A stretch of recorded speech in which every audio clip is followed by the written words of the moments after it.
Ok, mira, justamente que tocaste mi segunda pregunta y va muy relacionada con todo lo que hemos platicado, en muy breve tiempo te felicito porque logras como que decir muchas cosas en un espacio muy corto de tiempo, que es una virtud que yo carezco.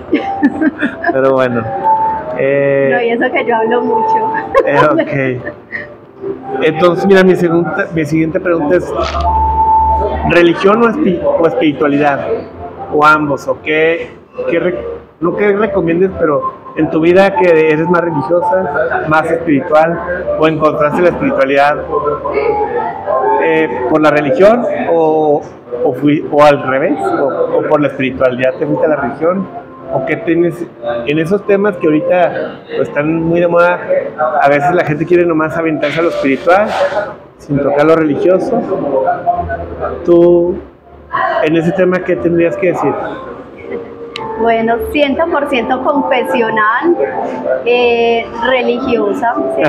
Sí, religiosa, porque para mí yo siento que cuando uno tiene religión viene de religare, o sea, estar ligado, te genera la verdadera libertad. Y te lo voy a poner en ejemplo.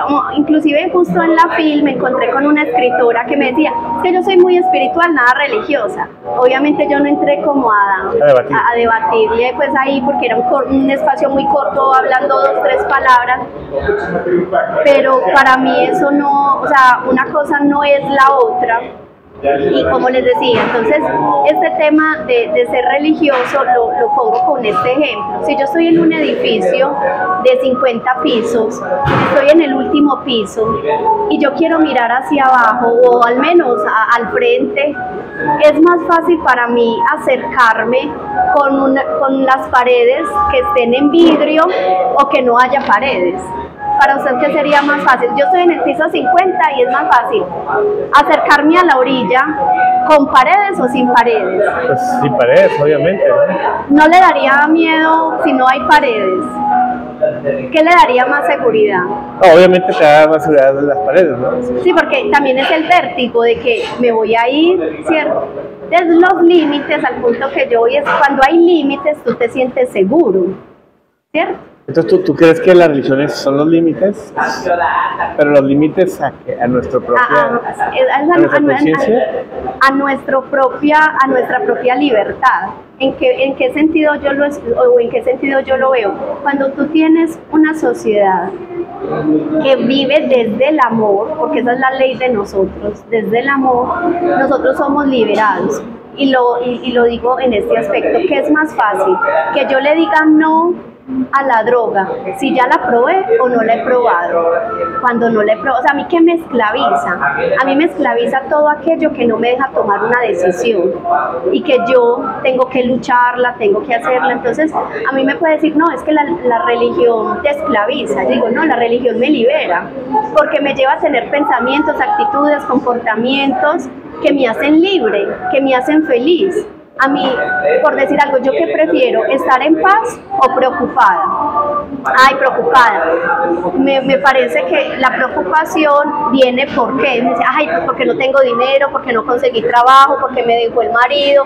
O sea, siempre estamos como con un tema del futuro o del pasado o alguna cosa, siempre nos preocupa. Pero cuando Dios nos dice, o sea, no tengan miedo, o sea, eso hace parte de la religión. Lo que pasa es que yo siento que a nosotros nos falta catequesis y a nosotros no nos han sabido vender como la religión, porque nos dicen es que son los mandamientos y es que esto es pecado. Yo no hablo desde el pecado, yo hablo desde la belleza de la gracia. Cuando yo conozco la belleza de la gracia, a mí ya no me gusta el pecado. Es como si a mí me invitan a un banquete súper delicioso y después me van a dar, no sé, una hamburguesa. Yo digo, ay, pero es que, o sea, ya probé esta delicia, ya no quiero comida chatarra. Pero porque te están diciendo, es que la hamburguesa es mala, tiene colesterol, te engorda. Pero el pecado, por ejemplo, el pecado instintivo, que obviamente si tienes un lado espiritual, tenemos un lado instintivo, ¿no? Que es el que... Yo lo veo así, ¿no? ¿Cuál es el instintivo? Instintivo, por ejemplo, pues los pecados básicos, ¿no? Por ejemplo, O sea, la concupiscencia, pues, que uno llama. Sí. Por ejemplo, ahí ¿cómo la manejarías o cómo haces un equilibrio? Vean, justo en la film me hacían como esta pregunta, ¿cómo saber qué es lo correcto? Exacto, más o menos algo así. ¿Cómo saber qué es lo correcto? Y yo lo que digo es, cuando uno empieza a acercarse al Señor, a Dios, a leer la palabra, a adentrarse en el amor a Él, uno empieza a desarrollar una sensibilidad espiritual. Desde ahí entra la espiritualidad. Porque a veces nos dicen, ay, es que necesitamos...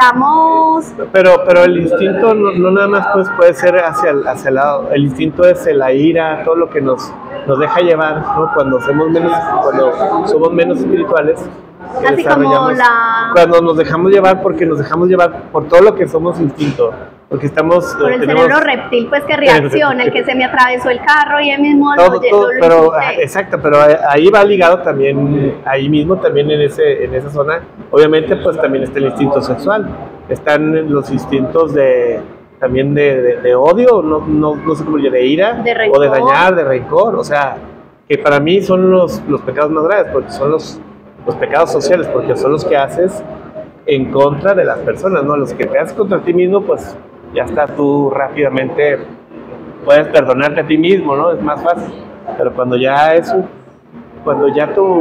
tus acciones dañan a los demás con una ira, con un desapego, con muchísimas cosas, o sea, no nada más eso. Y de repente puedes decir, yo soy muy espiritual, pero estás dañando hacia los demás, no estás, o hay un o cómo no hay una coherencia. O sea, yo digo es que, o sea, por ejemplo, en el sentido, hay cosas que son los defectos, ¿cierto? Y que los defectos yo los puedo llegar a tener y se pueden volver pecado, ¿cierto?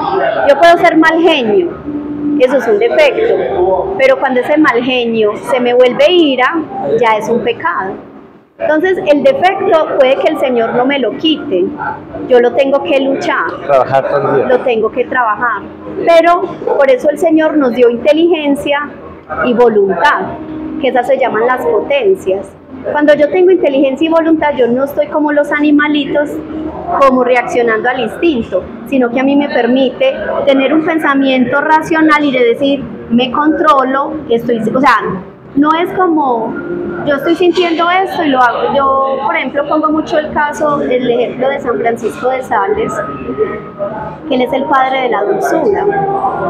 Pero resulta que cuando le hicieron a él la autopsia, cuando él se murió, le abrieron y decía que estaba lleno de cálculos, decían eso tenía que ser unos dolores tan fuertes, decían esas bolitas que se hicieron era de las rabias que él se había contenido, y cuando cogieron su escritorio, habían visto que todas sus uñas enterradas por debajo.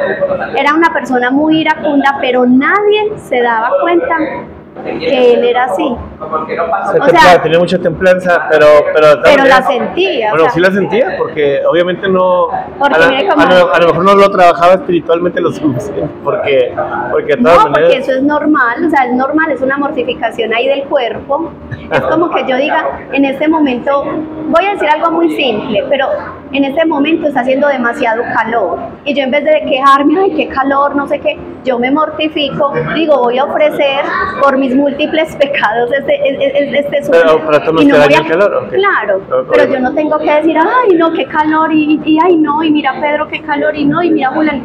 No, yo me puedo quedar callada. O sea, ahí es donde entra la razón y la voluntad. O sea, en el hecho de que si yo lo que llamaba San Luis, yo creo que era Montfort, que decía el minuto heroico, creo que era él el que hablaba de eso, y decía, cuando suena el despertador, usted se paró de una, ay, yo quiero seguir 5 minutos más en la cama, pero es el minuto heroico, o sea, yo lo ofrezco, o sea, yo ofrezco, ay, tan rico, pero yo ofrezco ese sacrificio, o sea, pero eso es lo que a mí me va llevando a la voluntad, a la inteligencia. O sea, no es como, tengo hambre, como, tengo sueño, me voy a dormir. O sea, funcionamos como un animalito, porque no somos animales, somos seres racionales que tenemos voluntad y que tenemos inteligencia. Okay, entonces, claro. Que me gusta, que yo soy, por decir algo, yo soy casada y que aquel me gustó, o sea, Sí, me pareció bonito, pero eso no quiere decir que yo voy a ir a hablar y venga deme el teléfono, o sea, porque ahí está la voluntad y la inteligencia, ¿cierto? Claro. Entonces, para mí, yo siempre digo, porque a la final usted llega y se enreda la vida, dígame que es más fácil usted tener 2, 3 familias, esconderse, vivir estresado porque lo van a pillar, o simplemente andar por la vida tranquilo y que si lo llamaron usted no va a estar sudando de, ay, me van a pillar, o sea, yo siempre he dicho, el pecado te esclaviza. Claro. El pecado te esclaviza y lo que Dios quiere es libertad para nosotros, amor para nosotros. Por eso en Romanos dice, la voluntad de Dios es buena, perfecta y agradable. O sea, fuera de que es buena, va a ser agradable para nosotros. El error que a nosotros nos han dicho es que Dios nos quiere aburridos o quiere esclavizarnos, o que, por ejemplo, lo que me decían a mí alguna vez, decía, es que nos quieren reprimir. Es lo más equivocado, o sea, yo creo que es una idea equivocada de Dios. Dios nos quiere libres. Y ahí cuento esto como un caso, yo cuento ahí una historia que se llama El Cubadis en uno de los capítulos, pero voy a tomar la historia de Pedro cuando está en la barca, cuando él se empieza a hundir, él se empieza a mirar es a él mismo. Cuando usted pierde el foco de Dios, usted no es capaz de caminar por las aguas. Cuando usted se empieza a mirar a sí mismo, es decir, yo voy a mirar mis fuerzas, mis cosas, obviamente yo no voy a poder. Yo tengo que mirar o sea, tener la puesta mirada en Dios. Entonces a veces yo creo que uno carga cruces que no son de uno, pero se las carga buscándoselas uno mismo. Entonces hay personas que dicen, ay, es que Dios me mandó eso, y yo decía, no, o sea, Dios no te manda esas cosas, usted las busca. Voy a poner un ejemplo, si yo como azúcar y me da una diabetes y me quitan una pierna, eso me lo mandó Dios, y esa es la cruz mía. No, claro que no, es una consecuencia, ¿no? De tus actos. Y ahí es donde empiezan a decir, ay, es que Dios, ay, no, o sea, Dios no manda eso. Dios, las cruces es todo aquello que por seguir lo correcto me genere a mí, puede ser un sufrimiento, un dolor o algo, por decir algo, yo por hacer lo correcto en mi trabajo, por decir algo, el jefe me dice que robe y yo no robo y él me despide. O sea, yo por seguir un mandamiento, que es por ejemplo el de no robar, y por eso me despiden, ahí esa es mi cruz.